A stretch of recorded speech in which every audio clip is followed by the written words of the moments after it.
वट सावित्री अमावस्या है और शनि महाराज जी की आज जन्म महोत्सव जयंती है। ऐसा कहा गया है कि वट सावित्री की भी पूजन करे तो नारी का अखंड सौभाग्य प्राप्त होता है।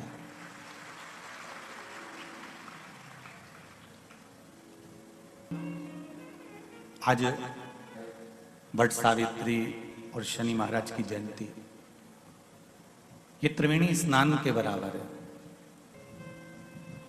शंकर भगवान की आराधना का एक केंद्र बिंदु है। शंकर भगवान की पूजन केवल न मंगलवार को शिव जी की आराधना, न बुधवार को शिव जी की आराधना, न गुरुवार को शिव जी की आराधना। कोई अगर बताएगा तो आपको यही कहेगा कि सोमवार के दिन शंकर भगवान की आराधना करना चाहिए। क्यों? किस लिए? क्या कारण है? तो शिव महापुराण की कथा कहती है जिस दिन भगवान शंकर ने 12 को प्रकट करा था, रविवार, सोमवार, मंगल, बुध, गुरु, शुक्र, शनि, ये शंकर भगवान के द्वारा प्रकट है, ये शिव जी के द्वारा प्रकट है। इनकी जो प्रागट्यता है, इनका जो प्रागट्य है वो शंकर जी के द्वारा।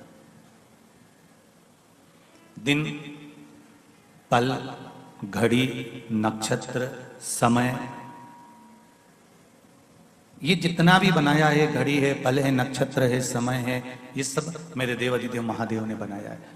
आपको लगता हो कि श्योर वाले महाराज बोल रहे हैं, हो सकता है कि वो अपने मन से बोल रहे हो, तो गीता प्रेस गोरखपुर की शिव महापुराण की कथा, शिव महापुराण गीता प्रेस गोरखपुर की हिंदी की आप अपने घर पर ले आना और उसकी विदेश्वर संहिता को पढ़ना प्रारंभ करना, तो आपको मालूम पड़ जाएगा कि वार बनाने वाला भी शंकर भगवान है, तिथि बनाने वाले भी शंकर भगवान है, नक्षत्र बनाने वाले भी शंकर भगवान है, पल बनाने वाले भी शंकर भगवान है, घड़ी बनाने वाले भी शंकर भगवान। आपको ये ज्ञात हो जाएगा।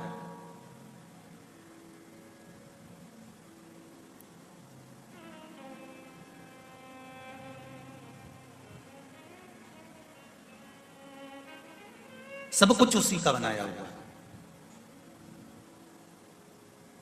इसलिए कहते हैं कि अगर हाथ में पहनने वाली घड़ी अगर गड़बड़ हो गई है तो इसको कपड़े की दुकान पर ले जाकर मत देना, वो ठीक नहीं करेगा। किराने की दुकान पर ले जाकर दोगे तो वो ठीक नहीं करेगा। सोनार की दुकान पर ले जाकर दोगे तो वो ठीक नहीं करेगा। लोहार की दुकान पर ले जाकर दोगे तो वो ठीक नहीं करेगा। घड़ी को अगर ठीक करवाना है तो घड़ी वाले की दुकान पर ले जाकर दोगे तो वो घड़ी ठीक कर देगा। थोड़ा समय लेगा, 5 दिन, 7 दिन, 8 दिन थोड़ा लग जाएगा, पर घड़ी वाले की दुकान पर ले जाकर पटकोगे तो घड़ी ठीक करेगा। फ्रिज वाले की दुकान पर फ्रिज ले जाकर रखोगे तो फ्रिज ठीक करेगा। एसी वाले की दुकान पर एसी ले जाकर रखोगे तो एसी ठीक करेगा। घड़ी की दुकान पर ही घड़ी ठीक हो सकती है। उसी तरह जैसे घड़ी की दुकान पर ही घड़ी ठीक होती है, तो ये समय, ये घड़ी, ये पल, ये नक्षत्र, ये समय, ये वर्ष, ये महीने, ये वार जिसने बनाए हैं वो है देवाधिदेव महादेव। अगर हमारा भी समय ठीक नहीं चल रहा हो तो शंकर जी के पास ले जाकर थोड़ी देर बैठ जाओ, ये घड़ी, ये समय, ये पल, ये नक्षत्र ठीक हो जाए। थोड़ा शिव की आराधना में, थोड़ा शंकर भगवान की आराधना में इस घड़ी और इस पल को लगाने का प्रयास करिए।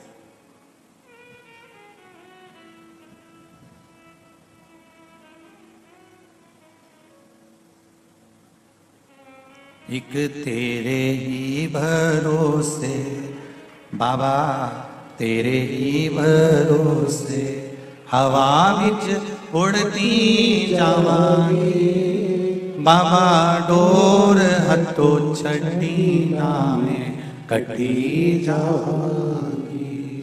भोले मैं तेरी पतंग, हो शंभो मैं तेरी पतंग, हवा विच उड़ती जावांगी बाबा, डोर हथो छड़ी नामे कटी जावांगी।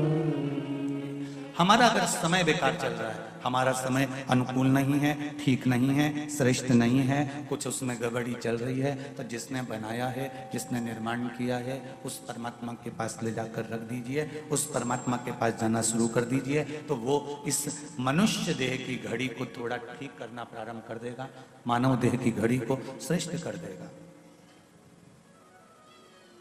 गूंजना बंद कर पाते। इस समय को श्रेष्ठ जगह पर लगाना चाहिए। ये सीधा हाथ है, ये उल्टा हाथ है। सब अच्छा काम कौन से हाथ से होना चाहिए? जम के बोलो जरा, सीधे हाथ से। तो इस उल्टे हाथ को बुरा नहीं लगता होगा कि बताओ मैंने कौन सा पाप किया? दान करो तो सीधे हाथ से, पूजन करो तो सीधे हाथ से, भोजन करो तो सीधे हाथ से, पुण्य कर्म करो तो सीधे हाथ से। तो मैंने ऐसा कौन सा बेकार काम कर दिया जो मेरा प्रयोग नहीं करते, मेरा उल्टा हाथ का प्रयोग नहीं करते? एक दिन उल्टे हाथ में जाकर किसी सदगुरु से कहा, गुरुदेव मेरा प्रयोग क्यों नहीं होता, इस हाथ का उपयोग क्यों नहीं होता, मैं बड़ा दुखी हूं। तो इतने में गुरुजी ने कहा, तो चिंता मत कर, जब कोई सीधे हाथ से दान करे ना, तो तू उस हाथ को टच कर लेना, तो तेरा प्रयोग होना प्रारंभ हो जाएगा। बस इतना कर। जब अच्छा समय ना चले, जब श्रेष्ठ समय ना चले, जब श्रेष्ठ समय ना आए, तुम्हें ऐसा लग रहा हो कि श्रेष्ठता का समय नहीं चल रहा है, अच्छा समय नहीं चल रहा है, तो एक काम करना, जो अच्छा काम कर रहा हो, जो श्रेष्ठ काम कर रहा हो, जो भगवान की भक्ति में लगा हुआ हो, जो भगवान के स्मरण में लगा हुआ हो, बस उससे टच कर कर चलते रहना, तो हो सकता है कि हमारी जिंदगी भी अच्छी हो जाए। थोड़ा उससे लगकर चल लो। शंभू शंभू, थोड़ा उससे लगकर चलने का प्रयास करें।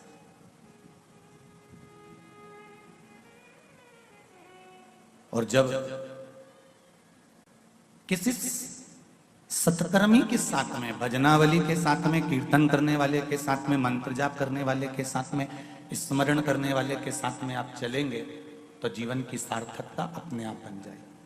आप उसके साथ चलो तो।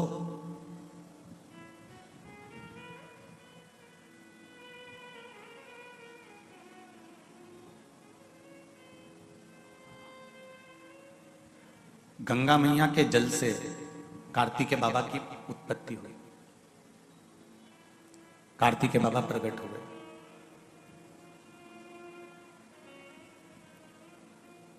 कार्तिकेय जी ने अपनी माता जी से पूछा कि मां, ये बताओ कि मेरे जन्म का कारण क्या है,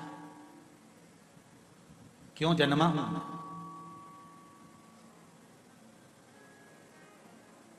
मेरे जन्म का कारण है क्या?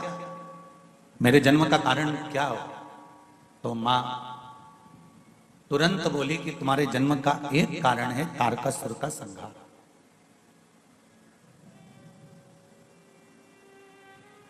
मां, एक असुर के संहार के लिए मेरा जन्म हुआ है क्या?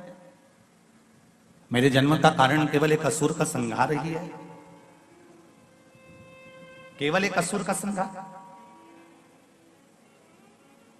मां ने कहा, तुम्हारे जन्म का कारण असुर का संहार, तो मां असुर का संहार तो पिताजी भी कर सकते थे, असुर का संहार तो कोई दूसरा भी कर सकता था, असुर का संहार तो कोई अन्य 33 कोटि देवता में कोई देवता आकर कर सकता था। फिर मां ये बताओ कि मेरे ही द्वारा इस असुर का संहार क्यों, किस लिए? मां कहती है, कार्तिकेय, ये जो तारकासुर है, ये शंकर भगवान का परम भक्त है। इसने मांगा भी तो क्या मांगा कि मैं किसी के द्वारा नहीं मरूं, अगर मरूं तो शिव जी के पुत्र के द्वारा मरूं।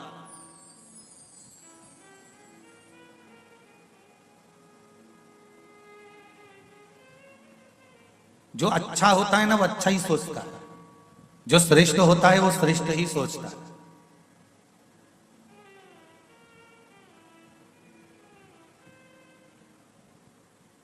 कई माताएं विचार कर कर बैठती है, मेरे को बद्रीनाथ जाना है, मेरे को केदारनाथ जाना है। कब जाओगी? बस मेरे पोते की शादी हो जाए और पोता बहू हो जाएगी ना, तो मैं उनको लेके जाऊंगी दुकाने के लिए। अब देखिए, अच्छा सोचा है ना उसने, अच्छा विचार किया है ना उसने, उसका विचार, उसकी सोच अच्छी है, इसलिए वो अच्छा सोच रहा है। तो तारकासुर ने क्या मांगा कि मरूं तो शंकर भगवान के पुत्र द्वारा मरूं। तो माता पार्वती जी ने कार्तिकेय से कहा कि असुर जरूर है पर शंकर जी का भक्त है, शिव का उपासक है, शिव का भक्त है, शंकर की आराधना करता है, शिव की उपासना करता है और इसके मन में शिव जी के प्रति बड़ा भाव है, हृदय में बड़ा आनंद है शंकर जी के प्रति, इसलिए ये मांग रहा है कि भगवान शिव के पुत्र द्वारा मरूं। क्योंकि जो भगवान का भक्त होता है, जो जिससे लगा हुआ होता है, जिसके प्रति जिसका स्नेह होता है, उसको वो कभी दुखी नहीं देख सकता। तारकासुर शंकर भगवान अकेले बैठकर तब साधना कर रहे थे, अकेले बैठकर आराधना कर रहे थे, सती माता जलकर भस्म हो चुकी थी। तो तारकासुर को लगा कि मेरे भोलेनाथ, मेरे शंकर, मेरे त्रिकालदर्शी, मेरे कैलाशी, मेरे अविनाशी, मेरे शिव अकेले हैं और यदि ये अकेले रहेंगे तो मुझे कितना बुरा लगेगा। इनकी भी जोड़ी बन जाए, जैसे लक्ष्मी और नारायण की है, ब्रह्मा और ब्रह्मणी की है, इंद्र और इंद्राणी की है, इनकी भी एक जोड़ी बन जाए, शंभु, इनकी भी एक जोड़ी बन जाए बस। इसलिए मांगा क्या? मांगा केवल इतना कि शिव जी के पुत्र के द्वारा मेरे प्राण छूटे, भगवान शंकर के पुत्र द्वारा मेरे प्राण छूटे। पुत्र कब होगा? जब शंकर भगवान की समाधि हटेगी, तब साधना हटेगी और इनका मंगल विवाह होगा, और विवाह होगा तब जाकर इनका पुत्र होगा। एक बात आपसे कहना चाहेंगे, कभी शिव मंदिर में जल चढ़ाने का मौका मिले और आप शंकर जी के मंदिर में जल चढ़ाने के लिए जाएं, या बेलपत्र चढ़ाने के लिए जाएं, या शिव जी की आराधना करने के लिए जाएं, आप जब शिव जी के सम्मुख में, भगवान शंकर के पास, भगवान ओगरदानी के पास में, मेरे भोलेनाथ जी के पास में जब जाएं, तो केवल जल चढ़ाकर वापिस मत आना, केवल बेलपत्र चढ़ाकर वापिस मत आना, केवल चावल का दाना या पुष्प चढ़ाकर वापिस ना आना, दिया लगाकर वापिस ना आना। आते आते बाबा भोलेनाथ जी से ये भी पूछ कर आना, बाबा आप मंदिर में बैठे रहते हो, बहुत दिन हो गए आपको बैठे बैठे, चलो आज मैं आपको मेरे साथ लेकर चलती हूँ और मेरे घर तक लेकर चलती हूँ। भले शिवलिंग मंदिर में रहे पर भगवान की ज्योति उसके साथ जरूर जाती है। शिवलिंग भले मंदिर में रहे। हम क्यों कहते हैं कि 12 ज्योतिर्लिंग? ज्योतिर्लिंग का मतलब क्या होता है? जहां शंकर भगवान की ज्योति हमेशा प्रकट रहती है। और ज्योति से मतलब यह नहीं कि घी का दिया या तेल का दिया प्रकट रहता है, उससे मतलब नहीं है।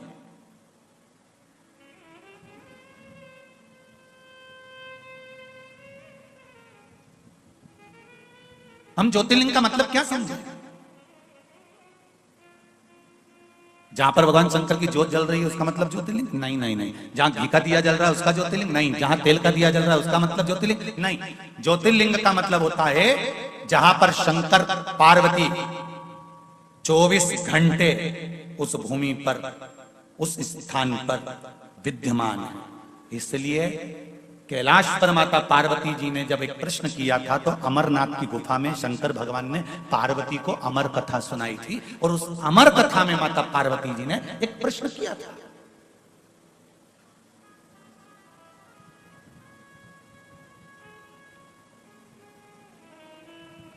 उस अमरनाथ की गुफा में माता पार्वती जी ने एक प्रश्न किया था,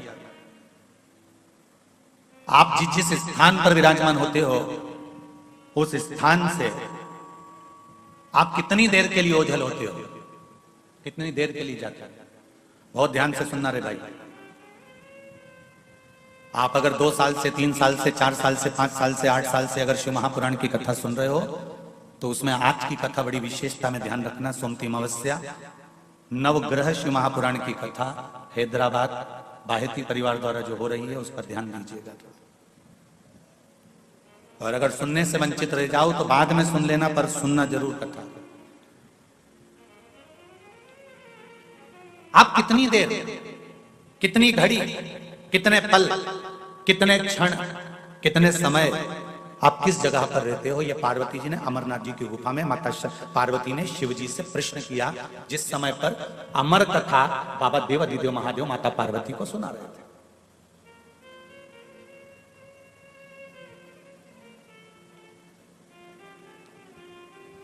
शिव जी कहते हैं, पार्वती, जब सोमवार का दिन होता है, चंद्र का दिन होता है, जिस दिन मैंने चंद्र की काया को ठीक करा था, 12 ज्योतिर्लिंग में सबसे पहला ज्योतिर्लिंग, बोलो जम के, जम के बोलो जरा, सोमनाथ।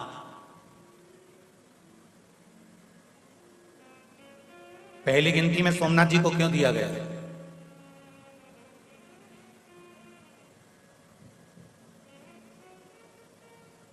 प्रथम गिनती, काशी तो अजर और अमीर है, अमर है ये।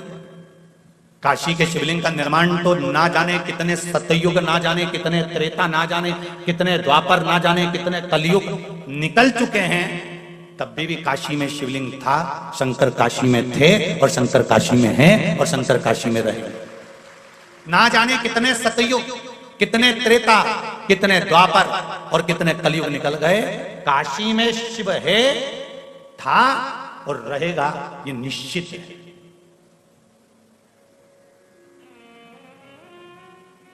तो पहला ज्योतिर्लिंग तो फिर काशी को गिना जाना था, पर पहला किसको गिना है? सोमनाथ जी को। कारण क्या है? भगवान शंकर कहते हैं कि चंद्र से मैंने जब बारों का निर्माण किया, सोमवार, मंगलवार, बुधवार, गुरुवार, शुक्रवार, शनिवार, ये मैंने जो बनाए हैं, इन बारों का मैंने जो निर्माण करा है नवग्रह के हिसाब से, उसमें प्रथम चंद्र को लिया है, चंद्र के बाद में उसके बाद मैंने सारे ग्रहों को लिया, क्योंकि एक ग्रह को मैं अगर संभाल लेता हूं तो बाकी के ग्रह अपने आप संभल जाते हैं। अगर घर का प्रथम बेटा अच्छा निकल जाए तो बाकी के बेटों को मार्ग वो बड़ा बेटा ही प्रदान कर देता है, बदल नहीं पाता। घर की एक बेटी, घर की अगर बड़ी बेटी अगर मार्ग प्रशस्त कर कर चलती है, सतमार्ग पर चलती है, तो बाकी की बेटियों को भी सतमार्ग मिल जाता है।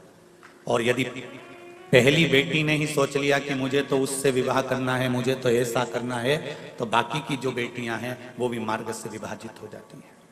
प्रथम थोड़ा सा बुरा जरूर लगेगा हैदराबाद वालों, पर एक बात कहना चाहूंगा, लोगों के पास में धन बढ़ते जा रहा है और शरीर से कपड़ा कम होते चले जा रहा है। थोड़ा बुरा जरूर लगेगा, आप हमको अगली बार बुलाओ ना बुलाओ ये आपकी मर्जी है, पर कहने में पीछे नहीं हटता। जब मध्य प्रदेश नहीं छोड़ता तो तेलंगाना काहे को छोड़ूंगा।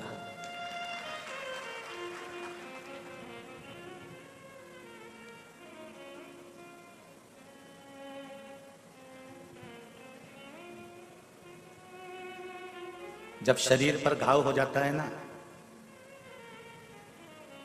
तो डॉक्टर क्या करता है? उस घाव को खुला छोड़ देता है क्या?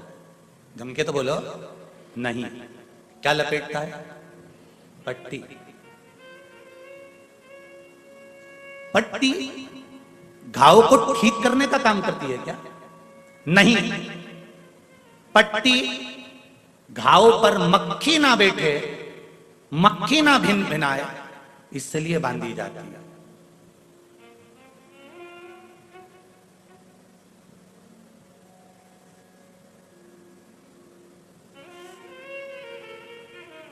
घाव पर पट्टी ना बांधे तो मक्खी भिनकती है, उसी तरह तन पर कपड़ा ना रहे तो ये दूसरी मक्खियां बहुत भिनकती हैं।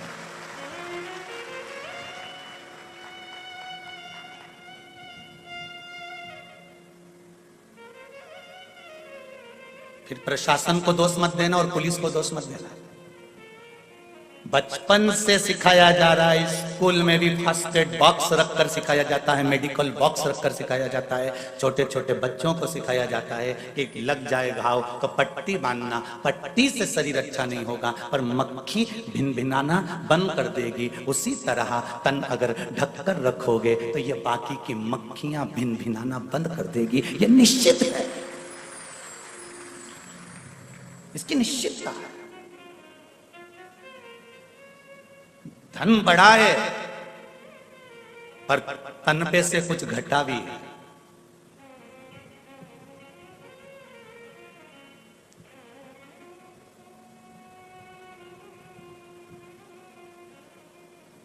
कुछ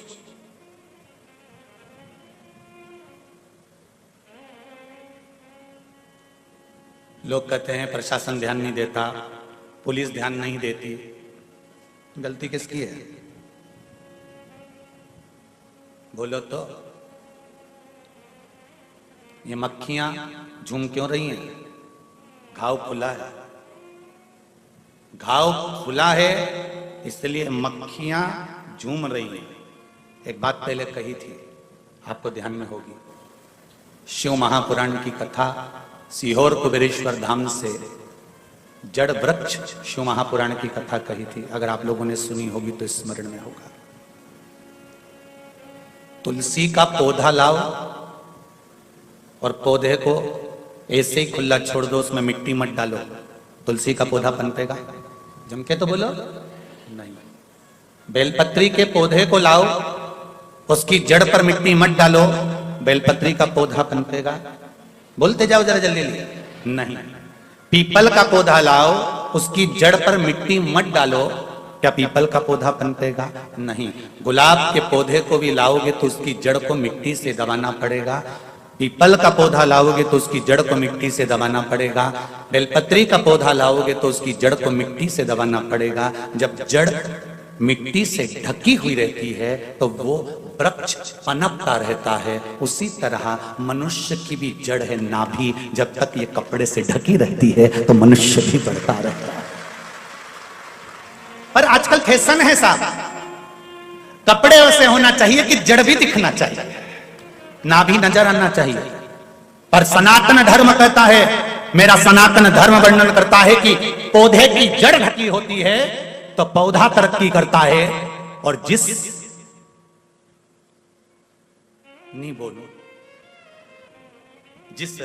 मनुष्य की नारी की जड़ ढकी होती है वो नारी भी कुल की मर्यादा को आगे बढ़ा देती है। अब कितना कहें, समझने वाला व्यक्ति उतने में समझ सकता है, इससे ज्यादा क्या कहोगे?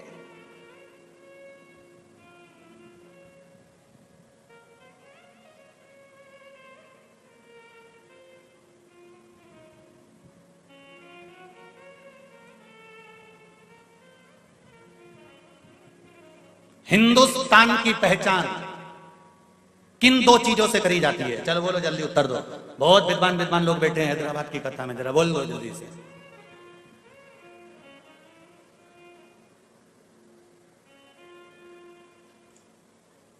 दो जरा भैया माइक दो जरा, जी बोलने वाली है उनको दो जरा माइक को। हाँ खड़ी हो जाओ। मेरे हिंदुस्तान की पहचान किन दो चीजों से करी जाती है? नारी की पहचान पूरी साड़ी से पहचान हो सकती है। ठीक है बैठिए।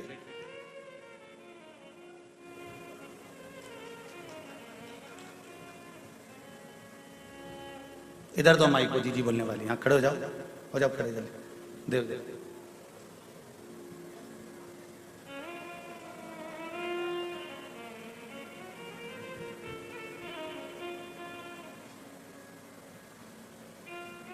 श्री शिवाय नमस्तुभ्यम। श्री शिवाय नमस्तुभ्यम। हिंदुस्तान की पहचान सभ्यता और संस्कृति से है। बहुत बढ़िया, बैठिए।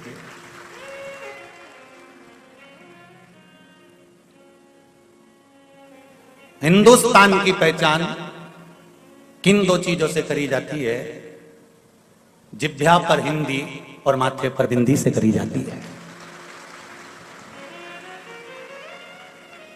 मेरे हिंदुस्तान की पहचान है तुम्हारी जीवान पर हिंदी हो और मेरी बेटियों के माथे पर बिंदी हो। मेरा हिंदुस्तान पहचाना जाता है, मेरा भारत पहचाना जाता है। उसकी पहचान का सबसे बड़ा तत्व है और आज दोनों चीजों को मिटाया जा रहा है।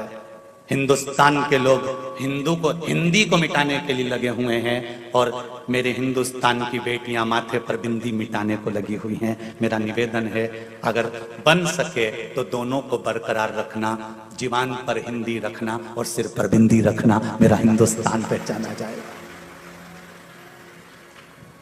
शर्म नहीं आना चाहिए। वो विदेश से आई हुई इस्कॉन मंदिर की बेटियां लंबा तिलक लगाती हैं, तन पर साड़ी पहनकर हरे राम राम राम हरे हरे गाती हैं, हरे कृष्णा कृष्णा कृष्णा हरे हरे गाती हैं। और ब्रज की गलियों में हो, चाहे बेंगलोर की गलियां हो, चाहे हैदराबाद की गलियां हो, उनको कोई शर्म नहीं आती और साड़ी पहनकर माला लेकर घूमकर तिलक लगाकर निकलती हैं। और मेरे यहाँ कहा जाता है हिंदुस्तान की पहचान जीवान पर हिंदी हो और माथे पर बिंदी हो। जब मस्तक पर बिंदी आप भी लगाओगे तो मुझे गर्व होगा कि मेरे हिंदुस्तान की यह पहचान है। पर बेटियां भूल गई, बेटी भूल गई।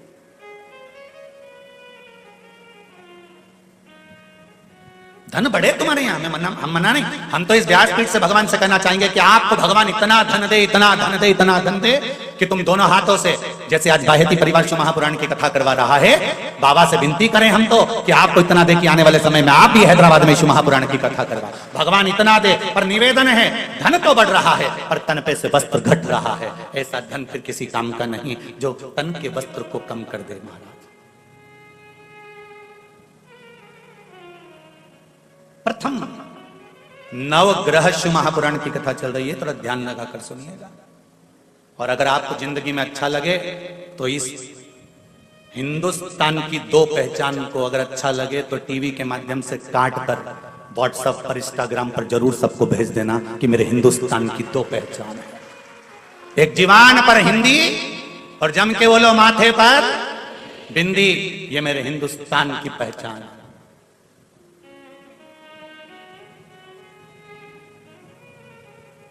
जनमानस तक जाए। शिव महापुराण केवल यहीं तक नहीं, जो नहीं सुनते उन तक आप भेज सकते हो, सोशल मीडिया के माध्यम से आप पहुंचा सकते हो। घाव पर पट्टी बंधना जरूरी है। मक्खी भिनकेगी, तन पर वस्त्र सही होना जरूरी है, नहीं तो ये बहुत मक्खियां है रे संसार में, ये भी बहुत भिनकेगी। फिर प्रशासन को या पुलिस को दोष मत देना कि ये कुछ नहीं करते। वो तो कहते हैं कि पट्टी बांध के रखो ना घाव पर, तन पर अच्छे कपड़े पहन कर रखो। किसी की सामर्थ्यता है कि भिनक जाए। झांसी की रानी भी तो थी, मां अहिल्याबाई भी तो थी, मां मुक्ताबाई भी तो थी, कर्माबाई भी तो थी, मीराबाई भी तो थी। खूब जियो, खूब अलमस्त आनंद में आप। हम ये नहीं कहते कि आप आज के युग में मत जियो, बहुत बहुत जियो आज के युग में, पर अपनी संस्कृति और अपनी सभ्यता से पीछे मत हटो। अपनी सभ्यता और अपनी संस्कृति से हमको पीछे नहीं हटना।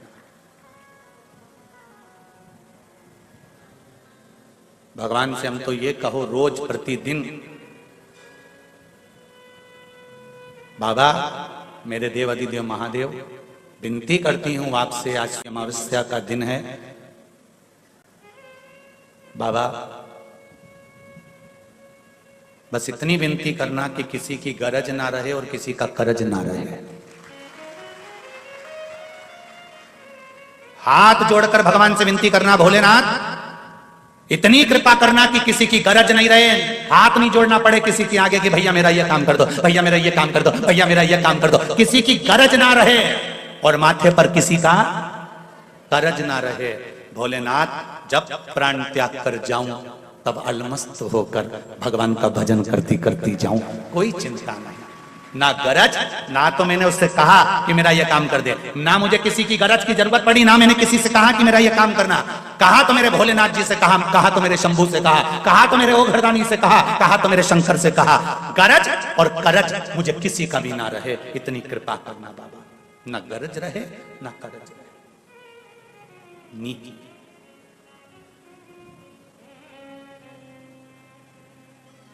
कितना भी धन जोड़ लो रे बाबा और कितना भी पैसा इकट्ठा कर लो, अंतिम समय में राम नाम सत्य ही चिल्लाएंगे।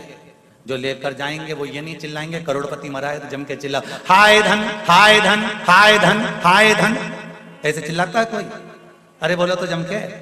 नहीं कोई चिल्लाता हो कि हाय धन हाय धन हाय धन। जो भी चिल्लाता है आखिरी में राम नाम सत्य ही चिल्लाता है, क्योंकि दुनिया को मालूम है अब तो इसका निधन हो गया तो धन किस काम का, अब क्या मतलब का? जब निधन ही हो गया तो धन की मूलता कहाँ रही? इसलिए हाय धन या धन धन धन धन कोई नहीं चिल्लाएगा। यहाँ तो लोग चिल्लाएंगे तो राम नाम सत्य है चिल्लाएंगे।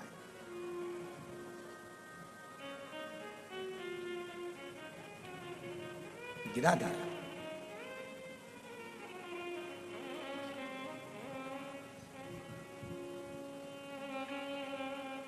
प्रथम चंद्रदेव को भगवान शंकर ने पार्वती से अमरनाथ जी की गुफा में कहा कि मैंने चंद्र को पहले साधा है, क्योंकि एक ग्रह अगर संभल जाता है तो पूरे 9 ग्रह अपने आप संभल जाते हैं।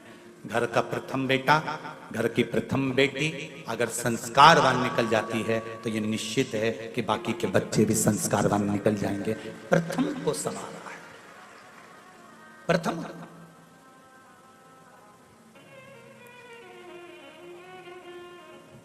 और वो प्रथम का संवरना बहुत जरूरी है,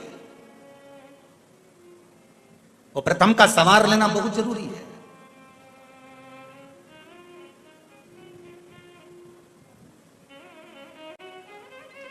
हम लोग चिल्लाते हैं हम सुधरेंगे युग सुधरेगा, हम बदलेंगे युग बदलेगा।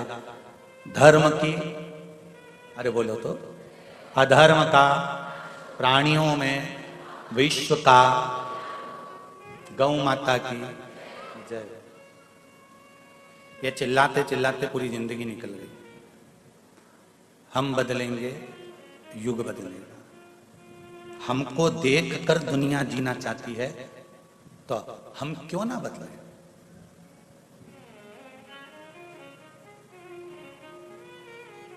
आप किसी को कहें ना कहें कि आप जाओ और 1 लोटा पानी चढ़ाओ, आप घर से 1 लोटा पानी लेकर निकलकर मंदिर जाना चालू करेंगे, आपको देखकर दुनिया के नहीं, परिवार के नहीं तो मोहल्ले की कई माताएं आपके 1 लोटे को देखकर वो भी चालू कर देगी। ये निश्चित है, ये निश्चित था।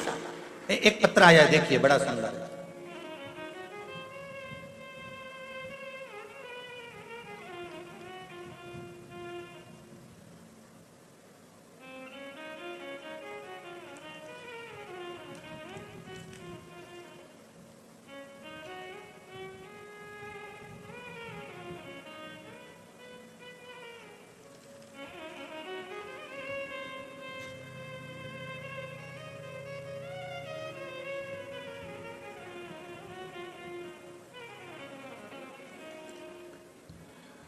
मेरा नाम मंगल अनिल कोलेकर है, मैं सोलापुर से आया हूं। कहीं बैठी हैं?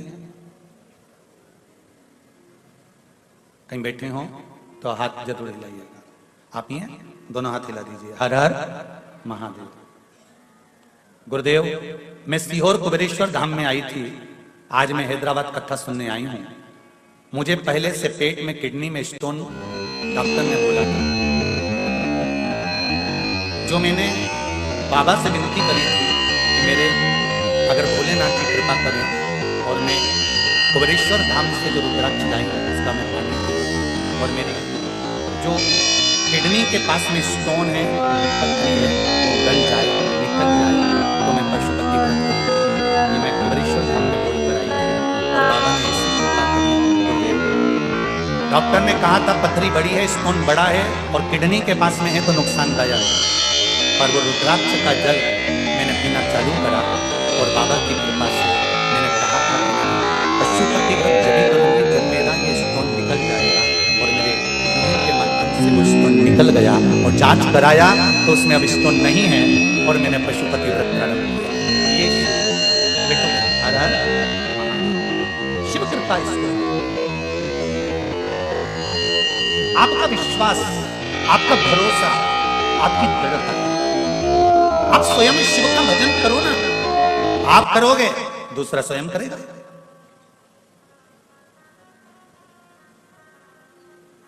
एक पत्र और है, देखिए।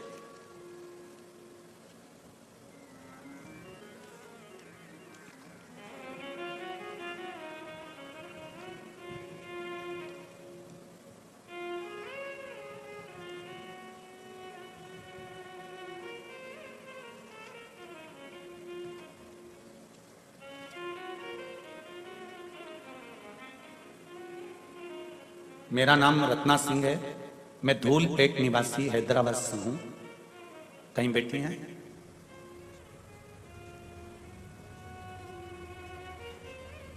रत्ना सिंह, धूलपेट निवासी।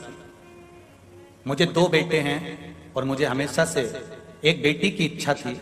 मैंने आपकी कथा में आंकड़े की जड़ का उपाय सुना था।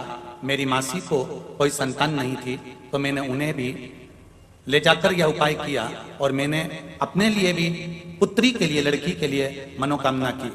उपाय के 2 महीने बाद ही मेरी मासी गर्भवती हो गई और मुझे भी 7 साल बाद बहुत ही प्यारी बेटी हुई है, जिसका नाम मैंने शिवान्या रखा है। उसका फोटो भी मैं लगाकर भेज रही हूँ, फोटो भी लगाकर भेज रही हूँ। प्रेगनेंसी में बहुत ही प्रॉब्लम थी। शायद मैं और मेरी बेटी नहीं बचते, लेकिन भोलेनाथ की कृपा से हम पर बनी रही और आज मैं और मेरी बेटी दोनों ही सही सलामत हैं। मैंने अपनी प्रेगनेंसी में भगवान शंकर की आराधना करी, इसलिए मेरी बेटी के जंघा पर नंदी का एक लांछन बना हुआ आया है, जो मेरी बेटी की जंघा पर बना है। फोटो में दिया है उसमें, आप देख सकते हैं। ये नीचे वाला जो फोटो है, इसमें जंघा पर जो नंदी का लांछन बना हुआ है। शिव आराधना का फल किसको कहते हैं? ये शिव है। एक पत्र और आया है जिसमें फोटो लगाया गया है बच्चे पर। मैं रत्नमाला नरहरी कोटलवार नांदेड़ महाराष्ट्र से तहसील लोहा गुरुजी को कोटि कोटि प्रणाम। फरवरी में सीहोर आई थी, तब मेरी बहू प्रेग्नेंट थी। मुझे पहली 2 नातिन, 2 बेटियां थी, पोती थी। अब मुझे पोता होना था, तो मैंने बाबा से विनती कर बाबा से निवेदन करा था और बाबा की कृपा से बैसाख पूर्णिमा सोमवार को सुबह 8:52 पर मेरे यहाँ पर मेरी पोती 2 थी, अब पोता मेरे बाबा ने मुझको दिया है। ये शिव की कृपा से प्राप्त हुआ, शंकर की कृपा। एक पत्र और बड़ा सुंदर है, देखिए।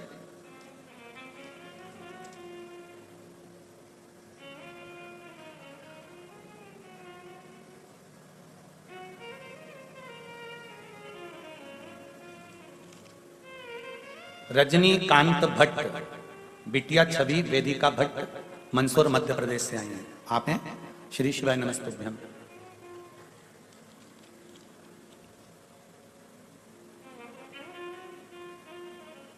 मेरी बिटिया 5 वर्ष की हो गई थी, लेकिन बचपन से उसे पेट में दर्द और सिर का दर्द था। बहुत से डॉक्टरों को दिखाया, परंतु उसको बीमारी की समझ नहीं आई। हम दोनों और परेशान रहने लगे। जहां भी जाना होता बहुत ही दवाइयां साथ में लेकर जाने लगे, फिर भी कोई स्थायी हल नहीं हो पाया। लेकिन जब से कथा में सुना कि बाबा को चढ़ी बेलपत्र और जल पीने से सभी बीमारियां कट रही हैं, तो हमने भी नियम बना लिया कि 1 बेलपत्री और जल हर दिन सेवन करेंगे। दुख धीरे धीरे कटने लगे और 2 माह पहले सीहोर धाम से जो रुद्राक्ष प्राप्त किया, उसके जल को सिर्फ 2 दिन बाबा पर चढ़ाकर पिलाया। जो चमत्कार हुआ, उस दिन से आज तक बिटिया ने कभी ना तो पेट दर्द हुआ और ना कभी सिर दर्द हुआ। मेरी बेटी को मैं यहाँ हैदराबाद में मंदसौर से केवल धोख लगाने के लिए आया हूँ। शिव महापुराण की कथा में हर हर महादेव। बैठिए महाराज जी, श्री शिवाय नमस्तुभ्यम। बैठिए। मैं केवल मंदसौर मध्य प्रदेश से हैदराबाद में केवल धोख लगाने आया हूँ। बाबा देवाधिदेव महादेव। शिव भक्ति, शंकर की उदारता, शंकर की करुणा,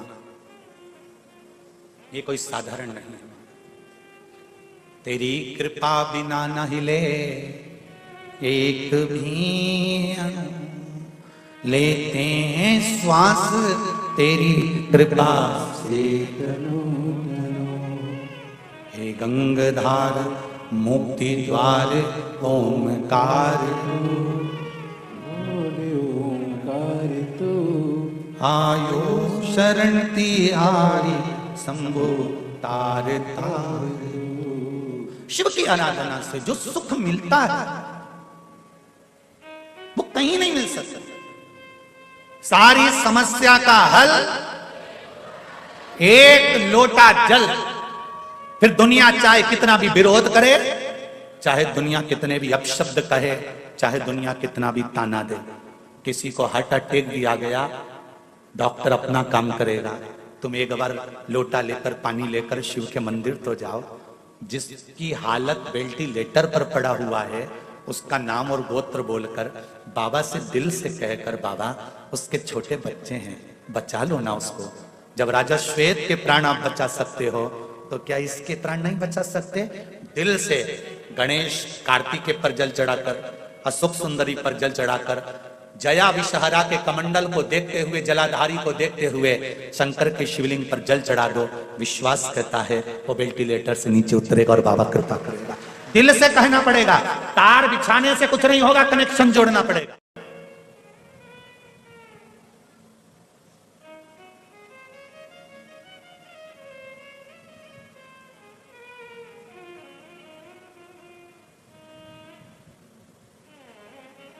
कनेक्शन जोड़कर चलना पड़ेगा। जैसे घर में बुजुर्गों के होने से बच्चों को चिंता नहीं रहती, बहुएं उठी मायके चली गई, बहुएं किटी पार्टी में चली गई, बहुएं यहां चली गई, बहुएं वहां चली गई। क्यों? जब तक घर में बूढ़ी मां है, जब तक घर में बुजुर्ग हैं, तुम तुरंत उठ कर चले जाओगे। जिस दिन जिसके घर से बुजुर्ग चले जाते हैं, कहीं जाने के लिए 50 बार सोचना पड़ता है। घूमने भी जाना है तो एक गार्ड रखना पड़ता है कि जो घर की सेफ्टी रखे। वो तो फ्री फोकट के चौकीदार मिले हैं तुमको। और जिससे मिलो ना, मुंबई, बेंगलोर, पुणे, जिससे मिलो वो एक ही बात कहते हैं, गुरुजी आजकल 2 का सेट चल रहा है। हमने कहा 2 का सेट कैसे? बस पति और पत्नी, और ज्यादा हो तो हम 2 हमारे 2। हमने तो कहा भैया देखो, हमारी मम्मी तो जब जब जाती थी ना बाजार में, तो 6 का सेट खरीद के लाती थी। बोलो सही है कि गलत है? यहां पर भी बुजुर्ग माताएं बैठी हैं, बूढ़े बूढ़े लोग बैठे हैं। जब भी बुजुर्ग बाजार जाता था तो 6 का सेट खरीद कर लाता था। स्टील की कटोरी 6, थाली का सेट 6, चीनी का सेट 6, गिलास का सेट 6, चद्दर का सेट 6, बंदरवार का सेट से, पैर पोछनी 6। तो घर में भी 6 का सेट होना चाहिए। 2 पति पत्नी, 2 बच्चे और 2 बूढ़े माँ बाप, तब जाकर ये 6 का सेट कंप्लीट होता।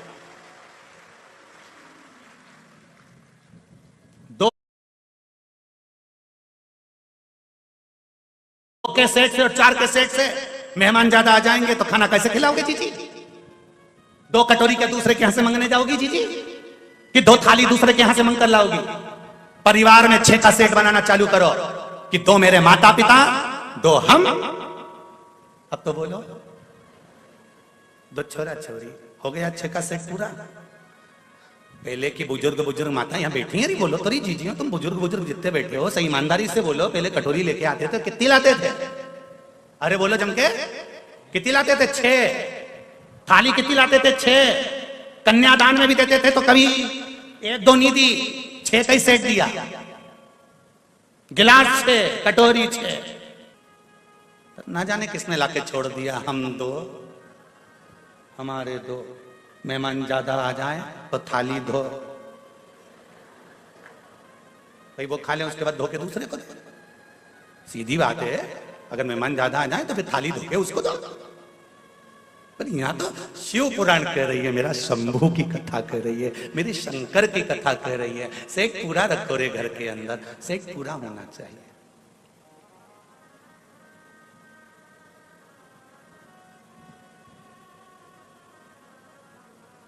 और जब घर में जो बुजुर्ग होते हैं, घर में जो बूढ़े होते हैं, इनके होने से बड़ा लाभ है।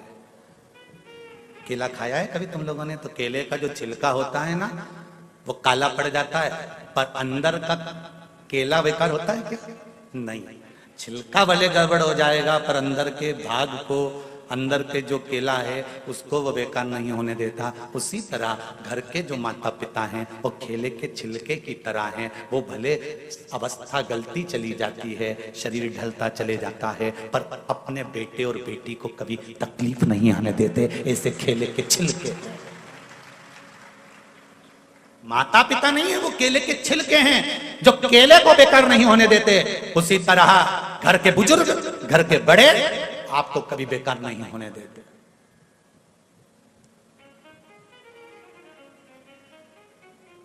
संभालने का कार्य करते हैं। तो कितने का सेट? अरे जम के तो बोलो, आवाज नहीं निकल रही हैदराबाद वालों, आवाज जरा जम के। 6 का सेट। तुम बोल सकते हो अब सबको, हमारे यहाँ सोफा सेट भी है, हीरे का सेट भी है, डिनर सेट भी है, और हमारे यहाँ 6 का सेट भी है।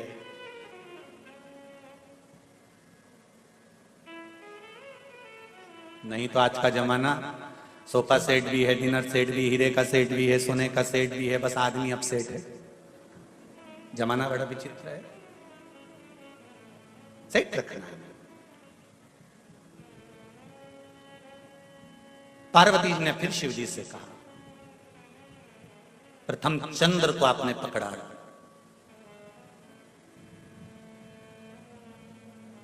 चंद्रदेव को आपने साधा है, और एक चंद्र को साध कर सारे ग्रहों को अनुकूल कर रखा है। शिवजी कहते हैं कि केवल एक घर का अगर सद जाए तो बाकी को साधने में दिक्कत नहीं होती। तारकासुर को मारने के लिए माता पार्वती कार्तिकेय जी से कहती हैं कि इसने अच्छा सोचा है, गलत नहीं सोचा, इसलिए तुम इसको मारना। तो किसने बरी मांगा है कि मैं शिव जी के पुत्र द्वारा मरूंगा? तो मरेगा तो तुम्हारे याद से, पर इसके हृदय में घात ना हो, इसके शरीर में घात होगी। चल चल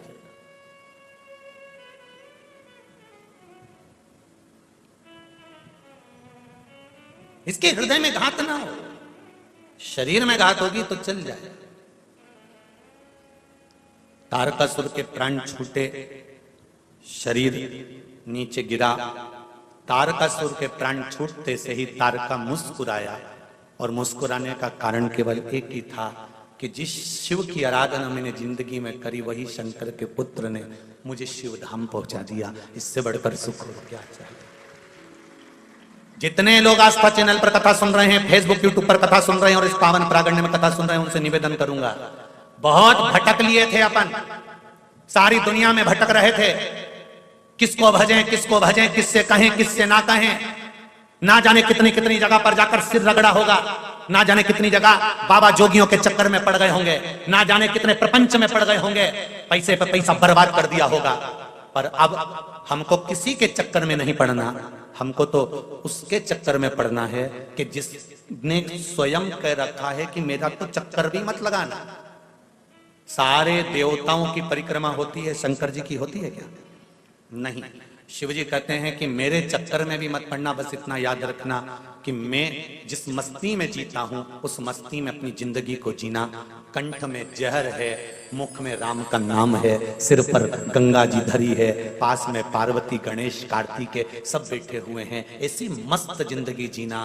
कंठ में रखना दुख और तकलीफ को, उजागर मत करना। अपने दुख को किसी को कह दोगे ना, थोड़े दिन तक तो हाँ ठीक है, हाँ, करेगा क्या जिसको कहोगे? किसी से अगर आपने दुख कह भी दिया तो करेगा क्या? तुम्हारे दुख को वो काट सकता है क्या? तो अपने कंठ तक दुख को रखो और इनको मत कहो। संसार वालों को अपने दुख को कहना है तो मेरे देवाधिदेव महादेव से जाकर कहो कि मुझे दुख है, तू मुझे संभाल,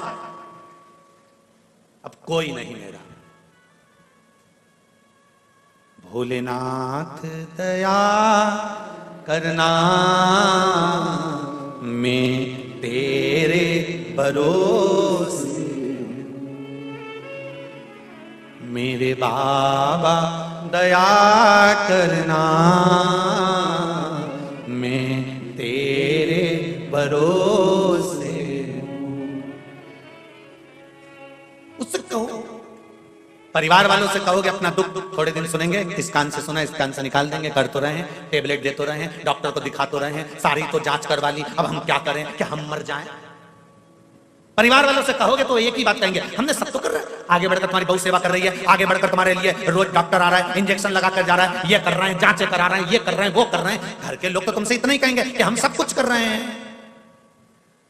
तो अब घर के लोगों से कहकर देख लिया ना तुमने अपना दुख, अपनी तकलीफ, अपना कष्ट। अब एक बार मेरे बाबा से कहकर देखना, देवाधिदेव महादेव से कहकर देखना, शंभु, ओघड़दानी, त्रिकालदर्शी, कैलाशी, हे मेरे बाबा विश्वनाथ, विश्व का भरण पोषण करने वाले हे शंभु, आज मेरे हृदय में ये दुख है, किससे कहूं? एक तू ही तो है, किससे कहे? अब उससे बोलकर देते।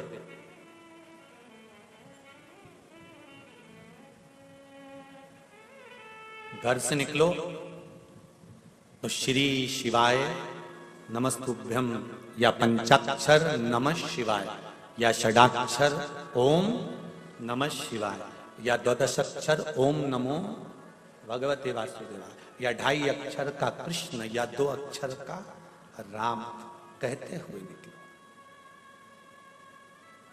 हम तुम पर बंधन नहीं करेंगे, बिल्कुल। हम आपसे ये नहीं कहेंगे कि आप बंद कर रहो शंकर जी के, आप तो घूमते रहो, पर अपनी कीमत बरकरार रखना। मक्खी सब्जी के ऊपर जाकर बैठती है तो उसकी कीमत नहीं रहती, पर वो मक्खी सुनार के सोने की अंगूठी पर जाकर बैठती है और पलड़े पर तुला जाती है तो मक्खी भी तोले के भाव बिक जाती है। अपनी कीमत समझना, हर कहीं मत बैठ जाना, जाकर बैठना तो देवाधिदेव महादेव के पास जाकर बैठना, कीमतवान बन जाओ। तुम्हारी कीमत तुम्हें बनाना है, तुम्हारी कीमत तुम्हें बरकरार रखना है। गलत जगह पर जाकर मत बैठ जाना, कहीं का बाबा जोगी के हमारे पास आकर बैठो, हम ये कर देंगे, हम ये कर देंगे, हम ये भभूति उड़ा देंगे, हम ये बेल दे देंगे, हम तुमको ये दे देंगे, हम तुमको वो दे देंगे, और घूमना चालू कर दो और देना चालू कर दो। ऐसे फालतू जगहों पर जाकर मत बैठना। अपनी कीमत बरकरार रखना कि मैं कहूं तो मेरे देवाधिदेव महादेव से कहूं, मेरे शंकर के पास जाकर बैठूं, शिव मंदिर में जाकर बैठूं, शंकर का अनुमोदन करूं। मंदिर भी नहीं जा सकती तो अपने घर में बैठकर उस शंकर का अनुमोदन करना चाहती हूं। 3.5 करोड़ रोम छिद्र ये मनुष्य के शरीर में है, 21,600 श्वास ये मनुष्य के शरीर से रोज निकलती है। प्रतिदिन मनुष्य के शरीर से 21,600 श्वास निकलती है। भगवान से कहो कि इन 21,600 श्वास में से कम 100-200 श्वास तेरी निकालना, तेरे भजन की निकालना, तेरे स्मरण की निकालना। 21,600 में से 600 श्वास भी मेरे परमात्मा के नाम की निकल गई तो तुम्हारी 21,000 तो वैसे काम कर गई। तुम उस परमात्मा के नाम की निकालो तो खूब कमाओ दिल से, अपार धन हो तुम्हारे पास में, जितनी तुम्हारी कैपेसिटी है उससे ज्यादा कमाओ। हम तो कहेंगे भगवान तुमको खूब दे, 24 घंटा काम में व्यस्त रखे और तुम्हें मस्त रखे, तुम्हारा दिमाग ये फालतू जगह जाए नहीं, पर उसके साथ एक काम भी करते जाना, थोड़ा थोड़ा थोड़ा थोड़ा प्रभु का नाम भी भजते चले जाना। क्यों? कर्म का भोग मनुष्य को भोगना पड़ता है। दुकान पर पत्नी नहीं बैठती, पति को बैठना पड़ता है। नौकरी पति को करना पड़ती है, सर्विस पति को करना पड़ती है, परिवार को पति को चलाना पड़ता है। इसलिए पति को नौकरी में भी झूठ बोलना पड़ता है तो व्यापार में भी झूठ बोलना पड़ता है। बेईमानी पति को नौकरी में भी करना पड़ती है तो व्यापार में भी करना पड़ती है। पति को परिवार चलाने के लिए कपट व्यापार में भी करना पड़ता है तो नौकरी में भी करना पड़ता है। परिवार चलाने के लिए पति को छल नौकरी में भी करना पड़ता है तो व्यापार में भी करना पड़ता है। एक बात याद रखना, दुकान पर या नौकरी में छल तुमने करा, कपट तुमने करा, बेईमानी तुमने करी, प्रपंच तुमने करा, सब गलत काम तुमने करा, कमाकर लाकर पत्नी को दिया, बच्चों के लिए और पत्नी के लिए इकट्ठा किया, पर अंतिम समय में जब प्राण छूटेंगे, ऊपर जाओगे, तब वो पूछेगा क्या करना है, तो कहेगा मैंने जितना कमाया था अपनी पत्नी और बच्चों के लिए कमाया था, तो मुझे नरक मत पटको, साथ में मेरी पत्नी और बच्चों को भी तो नरक पटको। तो यमराज भी कहेगा झूठ तूने बोला है, कपट तूने करा है, बेईमानी तूने करी है, छल तूने करा है, प्रपंच तूने करा है, इसलिए भोगेगा भी तू ही। इसलिए एक लाइन याद रखना, तेरा क्या होगा रे कालिया, भोगेगा भी तू, ना पत्नी भोगेगी ना बच्चे भोगेंगे, भोगना तुझे पड़ेगा। इसलिए मेरा निवेदन है, पत्नी और धर्म पत्नी में जमीन और आसमान का अंतर होता है।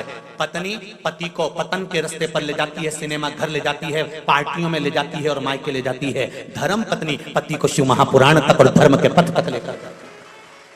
पत्नी और धर्म पत्नी में जमीन और आसमान का अंतर होता है। पत्नी पतन के रास्ते पर ले जाती है, धर्म पत्नी धर्म के रास्ते पर ले जाती है। धर्म पत्नी का एक फर्ज है, अपने पति से रोज कहे तुम्हारी कमाई में से अठन्नी निकालना, कहीं शंकर में, कहीं कुंवारी कन्या में, कहीं विद्या में, कहीं तुमसे बन जाए किसी की औषधि में, किसी के लिए, गरीब के लिए, साधारण के लिए, दूसरे के लिए नहीं कर सको तो अपने परिवार में अगर कोई दुखी है तो उसके लिए अपने हाथों से करते चलो, क्योंकि जवाब ना पत्नी देगी ना बच्चे देंगे, देना तुझको पड़ेगा। मत बुरे कर्म कर बंदे वरना पछताएगा, भगवान की आंखों से तू बच नहीं पाएगा, तू बच नहीं पाएगा। तेरे कर्म का फल भी तू ही पाएगा, तेरे कर्म का फल भी तू ही पाएगा। जैसा किया तूने तेरे आगे आएगा, जैसा किया तूने तेरे आगे आएगा। मत बुरे कर्म कर बंदे, मत बुरे कर्म कर बंदे वरना पछताएगा, भगवान की आंखों से तू बच नहीं पाएगा, तू बच नहीं पाएगा। अरे ओ अज्ञानी मत करना, अरे ओ अज्ञानी मत करना दानी। कहां पाएगा?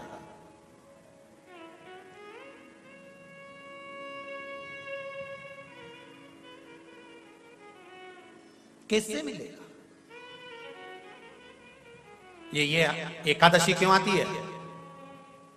प्रदोष क्यों आती है? हर महीने शिवरात्रि क्यों आती है? हर महीने अमावस्या और पूर्णिमा क्यों आती है? तीज और त्योहार क्यों आते हैं? किस लिए आते हैं? क्यों बनाए गए? ये इसीलिए बनाए गए। अगर पूरे महीने आप दान नहीं कर सकते, पुण्य नहीं कर सकते, सत्कर्म नहीं कर सकते, तो ये तिथियां बना दी, एकादशी, प्रदोष, शिवरात्रि, सोमती, अमावस्या, पूर्णिमा की बन सके तो अपनी कमाई का कुछ अंश निकाल कर सत्कर्म में दान करना, पुण्य करना, कुछ अच्छा करना, भजन करना, कीर्तन करना, मंत्र जाप करना, नाम जाप करना बन सके तो इस दिन तो भगवान का भजन कर लेना। ये इसलिए बनाए गए।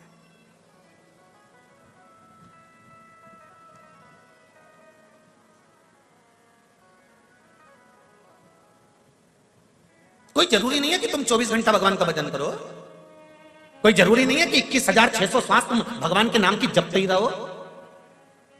हम तो आपसे ये भी नहीं कहते कि तुम 24 घंटा भगवान का भजन करने बैठो, हमने कभी नहीं किया आपसे कि 24 घंटा भजन करो। हम तो इतना बोलते हैं, आदि में पुनि, पहले के संबंध और आज के संबंध को याद रखना। पहले के समय पर लड़का लड़की को केवल, लड़की चाय की ट्रे लेकर आती थी, नीचे रखती थी, निगाह उठाकर देखती थी, लड़के ने लड़की को देख लिया, लड़की ने लड़के को देख लिया, संबंध पक्का हो गया। वो विवाह आज तक टिक रहा है, आज तक। ये जितने डोकरा डोकरी बैठे हैं इनको देख लो, ये विवाह आज तक टिक रहा है। ना इन्होंने शादी के पहले ना लड़के को देखा था, ना लड़के ने लड़की को देखा था। ये जितने बैठे ना 80, 80, 70, 70, 60, 60, 65, 70 वाले, इनसे पूछो इन्हें देखा था क्या? नहीं, इनके माँ बाप पक्का कर आए। इन्होंने कहा लड़का लड़की को देखना है, तो ये चाय की ट्रे लेके आई, नीचे रखी, लड़के ने लड़की को देखा, लड़के ने लड़के को देख लिया। कोई बात नहीं, कोई स्माइल नहीं, कोई निगाह उठाकर बात नहीं, और लड़की चाय रखी चली गई। लड़के ने देख लिया लड़की को, लड़की ने लड़के को देख लिया, और विवाह पक्का हो गया। 7 जन्म तक निभने वाला वो संबंध पक्का हो गया, आज तक निभ रहा है। और एक आज के समय का विवाह, लड़का लड़की को दिखाओ, लड़की लड़के को दिखाओ, दोनों में बात पक्की हो जाए तो होटल लेके जाओ, होटल में इनको 1 घंटा पहले बिठाओ, ये इनके समझेगी, ये इनके समझेगा, समझने के बाद ब्याह पक्का हो जाए। 6 महीने तक तो मोबाइल पे बात चलती रहे, रात को 2-2, 3-3 बजे तक सोए नहीं। बेटे की माँ खुश, मारा छोरा, इधर बेटी की माँ खुश, मारी छोरी, ब्याह पक्का हो गया। 1 करोड़ रुपए शादी खर्चे में लगा दिए, मेहमान खाए पिए, डेंटिंग पेंटिंग करके वो जाए, और मालूम पड़े 6 महीने में तलाक हो जाए।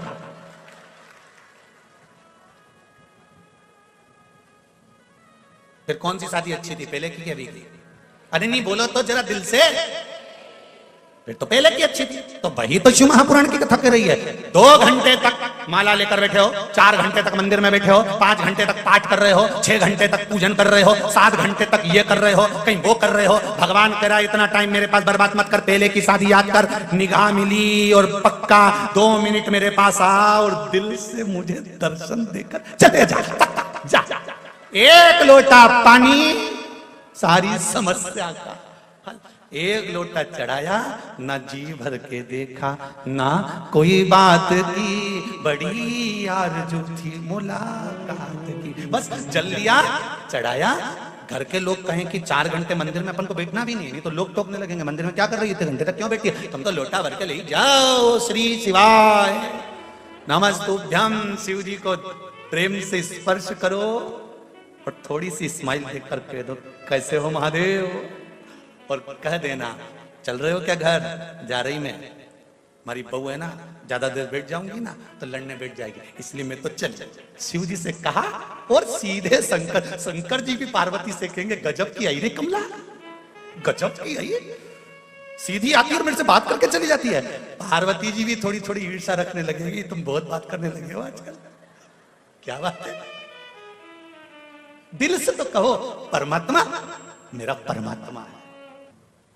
जब बच्चा अपने बुजुर्गों से दिल से बात करता है ना तो बुजुर्ग भी दिल से बात करते हैं। एक पोते ने दादी से कहा दादी, ओ दादी, दादी बोली क्या है, वो पड़ोस में पप्पू रहता है ना, हाँ उसके यहाँ पर आज नुक्ती का रायता बना है, बूंदी बनी है, सेव बना है, चने की सब्जी बनी है, पूड़ी बनी है, पापड़ बना है। दादी बोली बेटा उसके यहाँ बनेगा क्योंकि उसकी दादी मर गई तो उसके यहाँ 12वां है। तो इतने में छोटे से पोते ने दादी का गाल पकड़ के कहा दादी अपने घर कब बनेगा। दादी ने एक धर के दिया, दादी एक भी धर के, पता ये तो मुझे मारने का प्लान बना रहा है। हृदय से कहो, जब पोता दादी से दिल से बात करता है तो दादी खुश हो जाती है, दादा से दिल से बात करता है तो दादा खुश हो जाता है। मेरा महादेव से दिल से बात करोगे तो मेरा महादेव खुश हो जाएगा। उससे दिल से कहो, दिल से बोलो, हे बाबा हम आपसे बात करने आए, ज्यादा देर नहीं, 2 क्षण, मात्र 2 क्षण, मात्र 2 क्षण।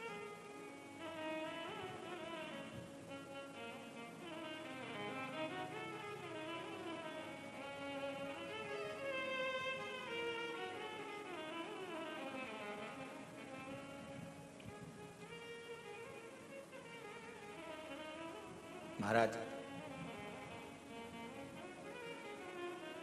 दिल मेरे शिव से लगाया होता तो फिर ये दिल, ये हृदय हॉस्पिटल में नहीं खोला गया होता। इसको लगाओ मेरे देवाधिदेव महादेव से, उसके पास ले जाओ।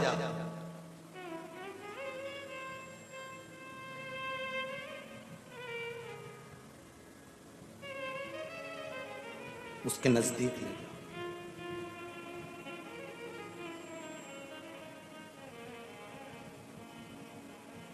महाराज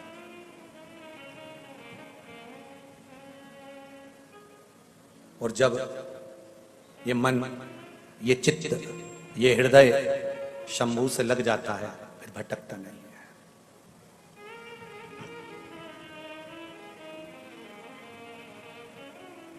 मेरे भोले तेरा सहारा है, मेरे भोले तेरा सहारा है, मेरी नैया का तू किनारा है, मेरी नैया का तू किनारा, तेरे दर पर मेरा गुजारा है, तेरे दर पर मेरा गुजारा है, तेरे दर पर मेरा गुजारा है, तेरे दर पर मेरा गुजारा है, मेरी नैया का तू किनारा है, मेरी नैया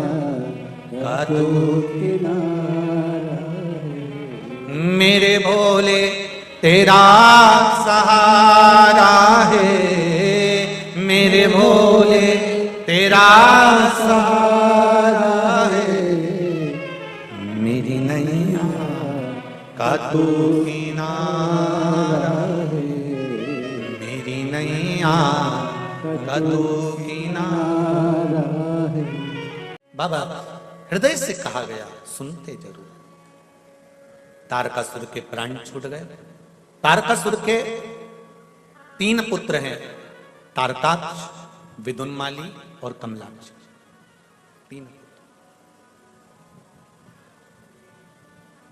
और ये तीनों पुत्र बड़े विचित्र हैं। इन्होंने भगवान से वर मांगा ब्रह्मा जी से कि हमारे प्राण न छूटे। ब्रह्मा जी बोले ऐसा हो नहीं सकता, मरना तो निश्चित है, मृत्यु निश्चित है, मरोगे तो सही। बिल्कुल निश्चितता है कि प्राण जाएंगे जरूर, प्राण जाएंगे जरूर, निश्चित। महाराज अगर प्राण जाएंगे ही, सबको मालूम है कि एक ना एक दिन जाना है। और कौन कितने दिन याद करता है किसको? तेरा तेरा दिन याद करें क्यों रे मन सुमिरन क्यों नहीं करे। कितने दिन याद करेंगे? मात्र तेरा। उसके बाद बूंदी से खूब झरे क्यों रे नर सुमिरन क्यों नहीं करे। बाद में तो केवल मनुष्य खाएगा और कभी आपका गुण स्मरण नहीं गाएगा। केवल दिल से अगर याद किया है, दिल से उसका स्मरण किया है, तो वो दिल से सुन। एक पत्र है, देखिए।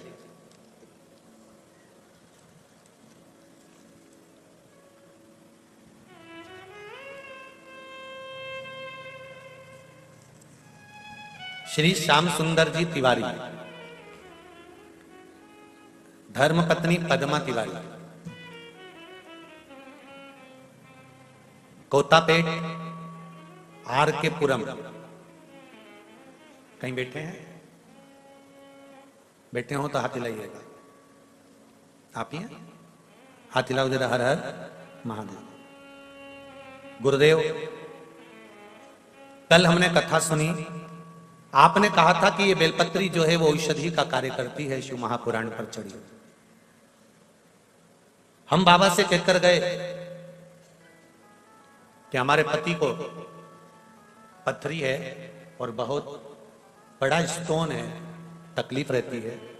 डॉक्टर किडनी के पास में उस पथरी को बता रहे हैं। 30 से 35 साल हो गए थे इस पथरी को, फिर भी यहां से एक बेलपत्री ले गए। एक वही बेलपत्री हमने अपने श्रीमान को खिलाई। इस बेलपत्री को खिलाते ही 30 से 35 साल पुरानी किडनी में हुई पथरी एक ही रात में यूरिन के रास्ते से निकलकर बाहर हो गई। 15 दिन से बहुत तकलीफ में थे। बस एक ही बेलपत्र ने सारी 35 साल की तकलीफ खत्म कर दी। आपके चरणों को लख लख प्रणाम करती हूं। हम मटेरियल से आए हैं और प्रभात फेरी के भक्त हैं।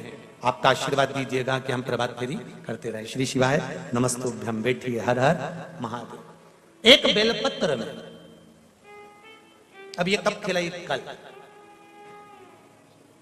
तिलक बायर का सही जगह फिट कर दोगे ना, तो एक बेलपत्री भी साधारण नहीं होती। मेरे शिव का अमृत है, औषधि है, ये सहज नहीं है। औषधि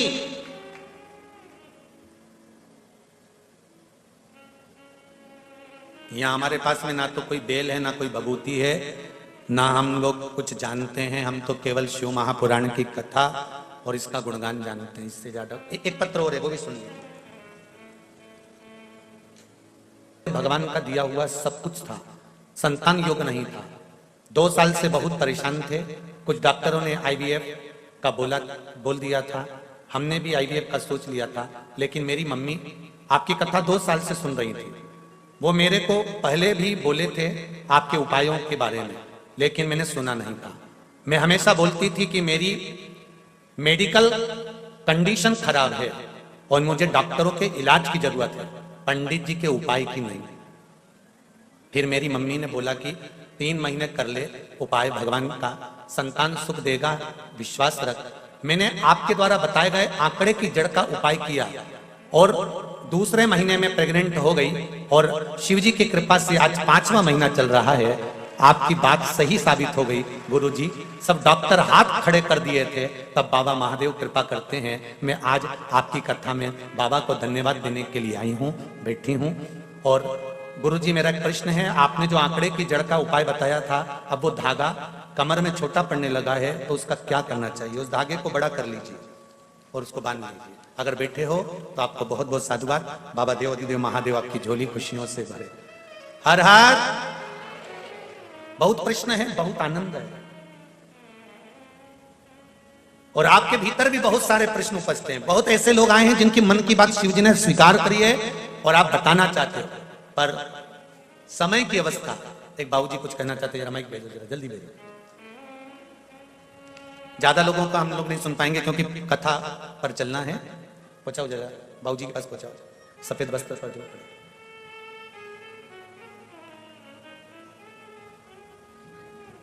शंभो शरणे, जल्दी भेजिए।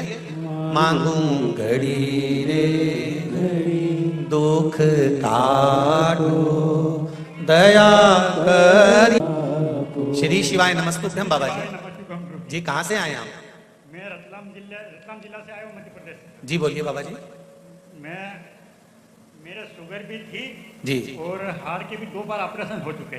शुगर का और हार्ट का? जी हाँ, और गोलियां चल रही थी 2 साल से जी। तो आपकी कथा देपालपुर वाली मैंने सुनी जी, आपने उपाय बताया, उसका उपयोग मैंने किया जी तो आपकी कथा हरिद्वार चल रही थी। जब तक मेरे को 40% फर्क पड़ा था जी। तो मैं मोटरसाइकिल से 1020 किलोमीटर चलकर हरिद्वार आया था। जय हो जय हो जय हो। और अब तक रतलाम में कथा चली थी, जब से गोलियां मैंने बंद कर दी है जी। रतलाम की कथा से अब गोली बंद है आपकी? रतलाम की कथा से गोलियां बंद है जी। और अब भी मेरे को 85 से 90% फर्क है। जय हो जय हो जय हो। और अब ये 1070 किलोमीटर चल के आया हूँ। तो अभी भी मोटरसाइकिल से आए हो? अभी भी मोटरसाइकिल से आया हूँ। आओ जरा इधर आओ, आओ जरा इधर आओ, इधर आओ जरा भैया, इनको जरा लेके आइए।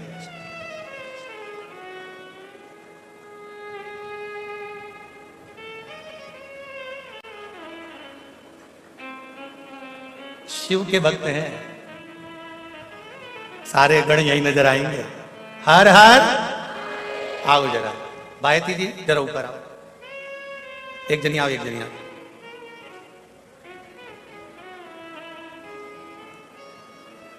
एक माला लाओ जरा बायती जी। हाँ जल्दी लाओ।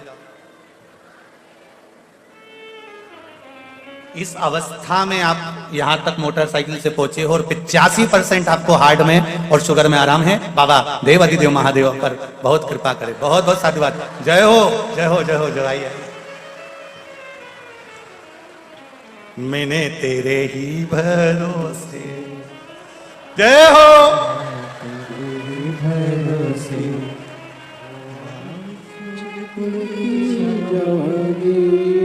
बाबा डोर हथ तो छठी में कटी जावागी। आइए आइए, आओ जरा इधर। जोरदार ताली बजाए। बहुत बहुत साधुवाद इस अवस्था में।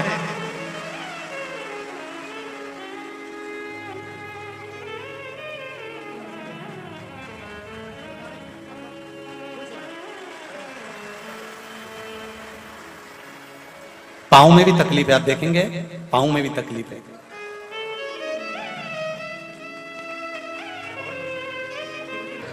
ये शंभू है। आप दिल से उससे कहो, वो दिल से सुनेगा। आप उसको कहोगे, वो स्वीकार करेगा। एक तेरे ही भरोसे बाबा, तेरे ही भरोसे हवा बिच उड़ती जावांगी। बाबा डोर हर तो छठी में कटी जावांगी।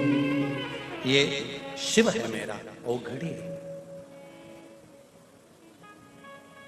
मेरे दिल। मैं फिर कहूंगा जीजियों, दिल से उसको एक बार याद करो। दिल से कह दो कि बाबा हमारा है और हम बाबा का।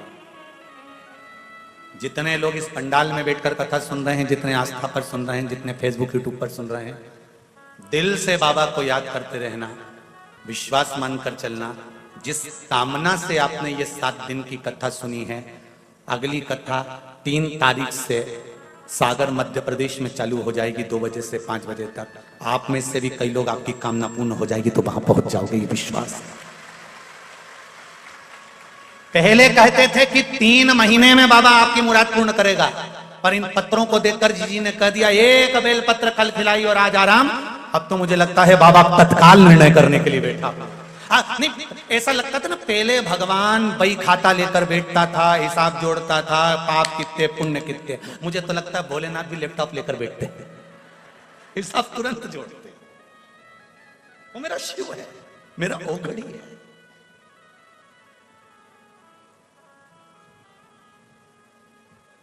उसकी भक्ति अविरल है। महाराज तारकासुर मर गया, तारकासुर के 3 पुत्र, तारकाक्ष, विदुमाली, कमलाक्ष की 3, और ये तीनों शिव जी थे। यहां ब्रह्मा जी से वर मांग रहे कि हमारे प्राण ना छूटे। सबको मालूम है कि मृत्यु निश्चित है, मरना है, प्राण जाएंगे, ये सिद्ध है, निश्चित है।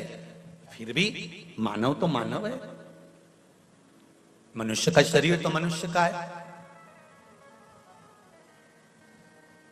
पर इस मानव के शरीर द्वारा भजन का जो फल है, उस फल के आगे कोई फल नहीं है। एक बच्चों की शादी कर कर देख लेना और एक बार शिव महापुराण की कथा करवा कर देख लेना, सुख शिव महापुराण की कथा से ही प्राप्त हो। थोड़ी व्यवस्थाएं जरूर करना पड़ती है, पर वो तो धन्यवाद है आप लोगों को जो आप लोग सब व्यवस्थाएं कर लेते हैं। ये शिव की कृपा है,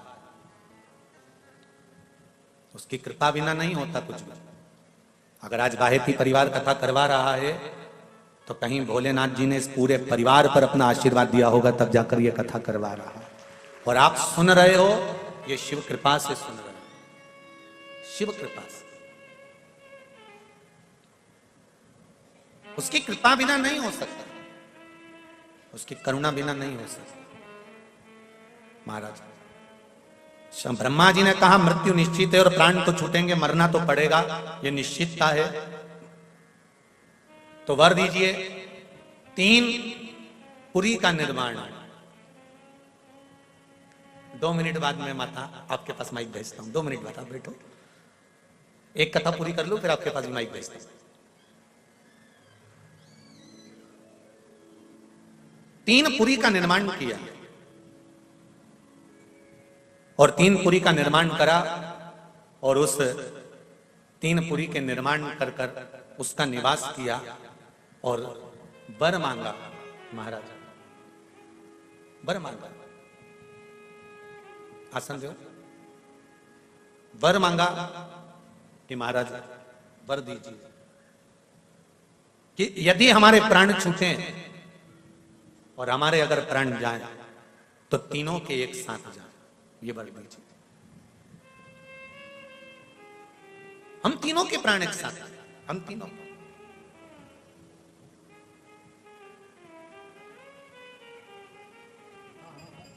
महाराज तथास्तु ब्रह्मा जी ने कहा, सब जगह उपद्रव चालू हो गया, इन्होंने मंदिर देवालय सब तोड़ना प्रारंभ कर दिए। शिव जी के पास खबर गई कि ये तीनों उपद्रव कर रहे हैं। शंकर भगवान ने कहा इनको मारने के लिए सारे 33 कोटि देवी देवताओं को पशु बनना पड़ेगा और मैं तुम्हारा पति बनूंगा, तब मैं तुमको दौड़ाऊंगा। आप इन तीनों की पुरी में प्रवेश करना, तारकाक्ष, विदुमाली और कमलाक्ष की को एकत्रित करना और इकट्ठा करोगे, मैं इनके प्राण हर लूंगा। शंकर भगवान ने देवताओं को पशु बनाकर, शिव जी उसके पति बनकर, भगवान शंकर पशुपति नाथ बनकर इनका संहार करने के लिए चले।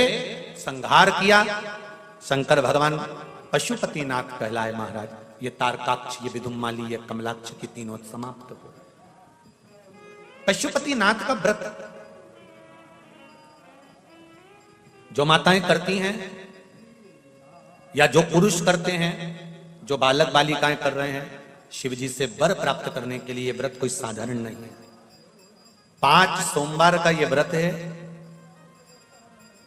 पूजा की थाली पूरी तैयार कर कर उसमें अभिषेक का सामान रखकर सुबह के समय जाकर भगवान शंकर के मंदिर में पूजन अभिषेक करना, वापिस थाली को लेकर आना, रख देना, उसी थाली को वापिस लेकर जाना है। शाम के समय पर प्रसाद लेकर जाना है कुछ मीठे का, 6 दिए लेकर जाना है दीप घी के।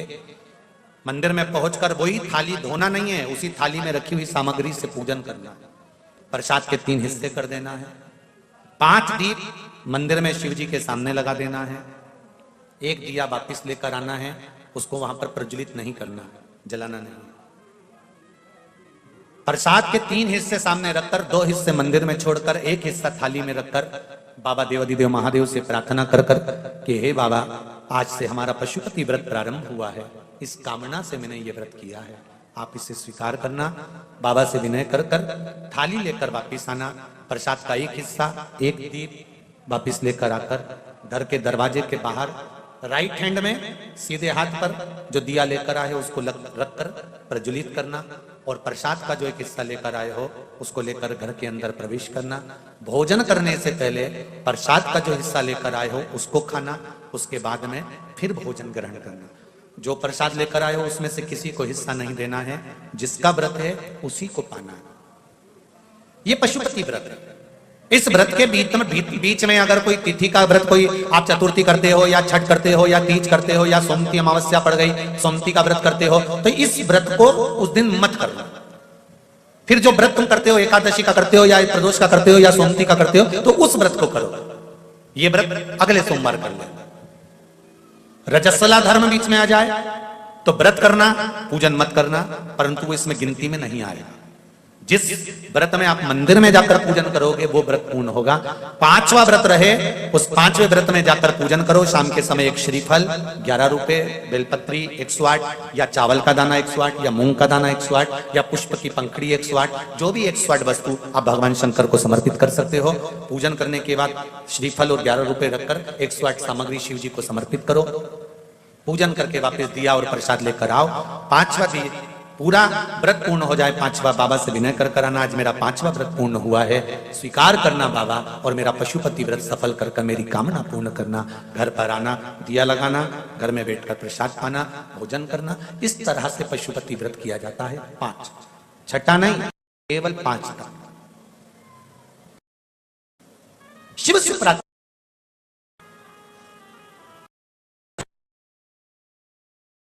विनय करते हुए।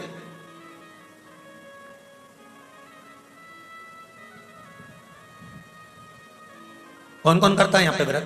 करते हो पशुपति व्रत? करें आप लोगों ने? रखिए रखिए, बहुत बहुत साधु बात करना चाहिए। जिस कामना के लिए, जिस भाव के लिए, जिस हृदय चित्त के लिए आप बाबा देव अधिदेव महादेव का व्रत धारण करते हैं, बाबा देव अधिदेव महादेव आपकी कामना पूर्ण करते हैं। करें शिव की आराधना। तारकासुर के प्राण छूटे, तारकाक्ष, विधुमाली, कमलाक्ष की तीनों के प्राण छूटे।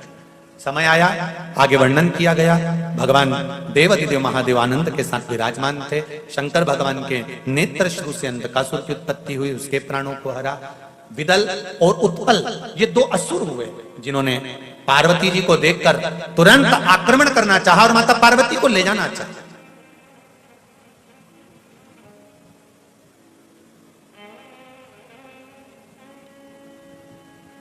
सुंदर वाली जरा ध्यान दीजिएगा। सुंदरता हो मनुष्य की, फिर वही वाली बात आ गई, जरा ध्यान दीजिएगा। सुंदरता होगी तो लुच्चों की नजर तुम पर जरूर होगी। धन होगा तुम्हारे पास में तो चोर की नजर जरूर होगी। और अगर दिल में, हृदय में भगवान की भक्ति होगी तो मेरे भोलेनाथ की नजर जरूर। ये निश्चित है, पक्का।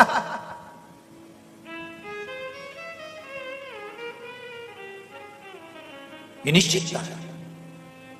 अगर हृदय में भक्ति है, भगवान के प्रति भाव जागृत है, शिव की आराधना आप कर रहे हैं, राम की आराधना, कृष्ण की आराधना, दत्त की आराधना, देवी की आराधना, जो आप कर रहे हैं, है। भगवान की आराधना में अगर डूबे हुए हो तो निश्चित है जिस परमात्मा की हम आराधना कर रहे हैं उस परमात्मा की दृष्टि हम पर है। विदल और उत्पल ने माता पार्वती जी पर ध्यान दिया। जैसे ही पार्वती जी पर ध्यान दिया, क्रोध आ गया पार्वती मैया को। माता पार्वती जी ने गणेश जी का शस्त्र पड़ा था कुंदुक। कुंदुक देखा होगा आप लोगों ने, गणेश जी के हाथ में एक शस्त्र होता है एस जैसा, वो कुंदुक पार्वती जी ने उठाया और कुंदुक का प्रहार विदल और उत्पल पर कर दिया। विदल उत्पल पर जैसे ही करा, विदल उत्पल के प्राण छूटे, वो कुंदुक जाकर भगवान शंकर के चरणों में जाकर गिरा। चरणों में गिरते से शिव जी का नाम कुंदकेश्वर पड़ गया। क्या नाम पड़ा है? कुंदकेश्वर। कैंसर के मरीज हो, किडनी लीवर के मरीज हो, या कोई बहुत बड़ी बीमारी लग गई हो और औषधि दवाई काम ना कर रही हो, तो शिव महापुराण की कथा कहती है कि जिस दवाई को हम खा रहे हैं वो कुंदकेश्वर महादेव के नाम से खाना चालू कर दे। क्या नाम है? जम के बोलो जरा। कुंदकेश्वर। कुंदकेश्वर महादेव के नाम से उस दवाई को खाना चालू करें, वो दवाई औषधि अमृत का काम करना प्रारंभ करेगी और शरीर को लगना प्रारंभ हो जाएगा। ये कुंदकेश्वर महादेव का। जैसे आज सोमती अमावस्या है,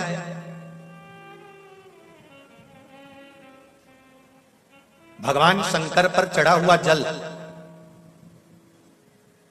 शिवजी पर समर्पित किया हुआ जल, थोड़ा सा जल उसमें से बचा हुआ, शिव मंदिर से लाया हुआ कुंदकेश्वर महादेव के नाम का जल पीपल के वृक्ष के नीचे चढ़ा देने पर किसी भी ग्रह, चाहे शनि बेकार चल रहा हो, चाहे राहु बेकार चल रहा हो, चाहे केतु बेकार चल रहा हो, चाहे बुध हो, चाहे बृहस्पति हो, कोई भी ग्रह, नवग्रह में से कोई भी ग्रह अगर आपका बेकार चल रहा है, आपने शिव मंदिर में गए, शंकर जी पे चढ़ा हुआ, शंकर जी पे जल समर्पित करा, उसी कलश में थोड़ा सा जल बचा लीजिए और वो जल लाकर अगर आपने पीपल के दे दिया है कुंदकेश्वर महादेव के नाम से, ग्रह अपने आप अनुकूल होने लगे। ये दो जगह पर काम करता है, ध्यान दीजिएगा जरा। कुंदकेश्वर का नाम दो जगह काम करता है, एक औषधि के लिए, एक क्रोध के लिए।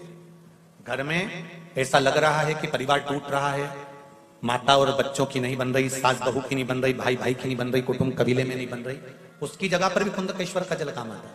पर कुंदकेश्वर का जल वहां पर कैसे काम आता है?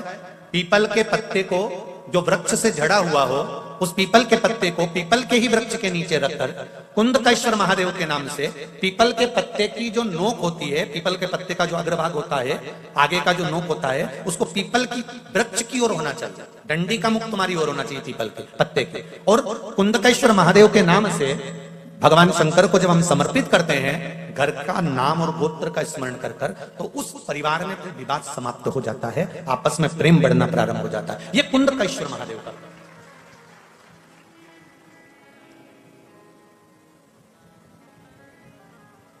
शिव भक्ति की ओर अगर महाराज, श्री शिवाय नमस्तुभ्यं, श्री शिवाय नमस्तुभ्यं। शिव कथा कर रही है, मां जगतजननी जगदम्बा माता पार्वती ने स्मरण किया, भगवान शंकर को निवेदन किया और निवेदन कर कर नवग्रह शिव महापुराण का जो स्मरण अपन कर रहे हैं उसका एक आनंद, पीपल के वृक्ष की जड़ में कुंदकेश्वर महादेव के नाम से जल समर्पित कर कर सुख प्राप्ति का भाव दर्शन। आगे वर्णन किया महाराज। पार्वती जी ने शिवजी से कहा, प्रभु हे भोलेनाथ, हे त्रिकालदर्शी, हे कैलाशी, हे अविनाशी,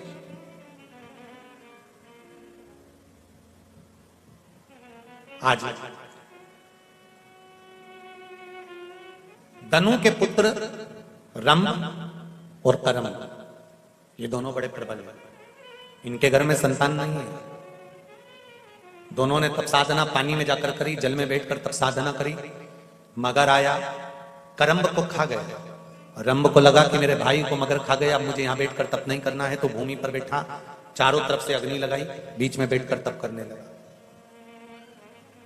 भगवान ब्रह्मदेव ने कहा, मांगो तुम्हें क्या चाहिए? महाराज वर दीजिए कि मेरे घर में संतान नहीं, पुत्र नहीं, तो मुझे पुत्र प्राप्ति हो। भगवान ब्रह्मा जी ने वर दे दिया, तुम तपस्या कर कर उठकर जब जाओगे, जाते समय जिसको प्रेम से देख लोगे उसी से तुम्हारा पुत्र प्राप्त होगा। रंब उठकर जब जाने लगा, जाते समय एक महिष, एक भैंस निकल कर जा रही थी और रंभ ने उस महिष को प्रेम से देख लिया। उस भैंस को उस महिष को प्रेम से देखा तो महिष का गर्भ ठहर गया। भैंस जब गर्भ ठहरा तो अपने घर गई तो उसका जो पति था भैंसा महिषा, उसने देखा कि मेरी पत्नी का गर्भ कैसे ठहर गया, तो ध्यान करा तो मालूम पड़ा इसके गर्भ में रंभ का पुत्र है। इसको क्रोध आया, महिषा दौड़ कर गया भैंसा और उसने जाकर रंभ को मार दिया। रंभ मरा, नगर के लोगों ने उसका अंतिम संस्कार करा। तो भैंस को लगा, महिष को लगा कि इसका पुत्र मेरे गर्भ में है, मैं इसकी पत्नी कहलाऊंगी, क्यों ना इसके साथ सती हो जाऊं। और महिष जलती हुई चिता में कूद गई। जैसे ही जलती हुई चिता में महिष कूदी, कूदते से ही उस भैंस का एक पुत्र उत्पन्न हो गया। धधकती हुई चिता की अग्नि में से बाहर निकला, उसका नाम महिषासुर हो गया। महिषासुर ने ब्रह्मा जी का वर प्राप्त करा कि मुझे वर दो, मैं किसी के हाथ से ना मरूं। ब्रह्मा जी ने कहा ऐसा नहीं हो सकता, मरना तो पड़ेगा, तो अगर वर दीजिए, अगर मरूं तो किसी स्त्री के हाथ से मरूं। तथास्तु कह दिया। महिषासुर ने चारों तरफ हाहाकार मचा दिया, कोई उसको मारने वाला नहीं था। तब देवाधिदेव महादेव के पास में जाकर निवेदन करा, आप कुछ करिए और इस महिषासुर को मार दीजिए। शिव जी ने कहा कि महिषासुर को तो स्त्री मारेगी, लक्ष्मी जी से जाकर कह दो लक्ष्मी जी मार दे। भगवान विष्णु ने कहा लक्ष्मी जी नहीं मार सकते। क्यों? क्योंकि लक्ष्मी जी में इतना बल नहीं कि वो महिषासुर को मार सके। क्यों?